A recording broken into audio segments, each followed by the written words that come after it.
കിട്ടണമെന്ന് പറഞ്ഞാൽ ഇന്ന് കിട്ടണം. നീ അങ്ങനെ പറഞ്ഞിട്ട് ഇന്നലെ എന്നോട് അങ്ങനെയല്ലേ പറഞ്ഞത് നാളെ കിട്ടും നാളെ കിട്ടുന്നത്. അത് പറ്റില്ല, എനിക്ക് ഇന്ന് കിട്ടണം.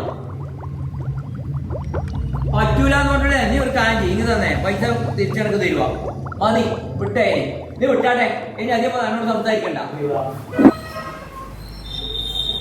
എന്തായി എടാ ആയിട്ടില്ലടാ. നീ പ്രദീപ് എന്ത് പ്രദീപ എന്നാ ഒരു ഒച്ചപ്പാടല്ലോ ആ രാജനറി പോകാൻ്റെ നീ അടിക്ക്. എന്താണ് പ്രശ്നം? എന്താണ് നമ്മള് ഒരിക്കലും ഇങ്ങനെ ചൂടാകാൻ പാടില്ല. കാര്യം എന്താ, നമുക്ക് വയസ്സ് കൂടി വരികയും 10-25 വയസ്സായില്ലേ പ്രദീപ. നമ്മളെപ്പോഴും പ്രകോപിതരാകാൻ പാടില്ല. നമ്മൾ ശാന്തരായിരിക്കണം. മനസ്സിനെ നമ്മൾ സ്വയം നിയന്ത്രിച്ച് കൊണ്ടുവരണം. ഒരിക്കലും ഇങ്ങനെ ചൂടാകാൻ പാടില്ല. ആരോടും കൺട്രോൾ ചെയ്യാൻ കഴിയുന്നില്ല ചില കാര്യങ്ങൾ. നമ്മൾ കൺട്രോൾ. ആ പിരീന്ദ്രൻ വരുന്നുണ്ടല്ലോ.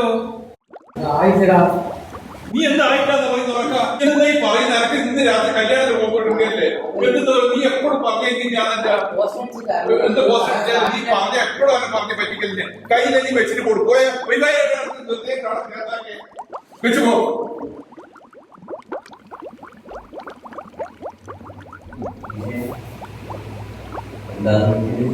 ഇത് നാളെ ഒരുത്തിന്റെ അടിക്കാൻ കൊടുത്തിട്ട് 2 ആഴ്ചയായി. ഓൻ എപ്പോഴും പറഞ്ഞു പിന്നെയോ നമ്മുടെ ചങ്ങയിൽ വെച്ചിട്ട് പിന്നെയും ഒരിടത്ത് കൊടുക്കുകയാണ്. ഒരു ഇത് വേണ്ട, ഒരു മര്യാദ വേണ്ടേ? നാളെ പിന്നെ കല്യാണത്തിന് പോകുമ്പോട്ട് നിർത്താം. എത്രയാണ് ഓരോടെന്താ പറയണ്ടേ?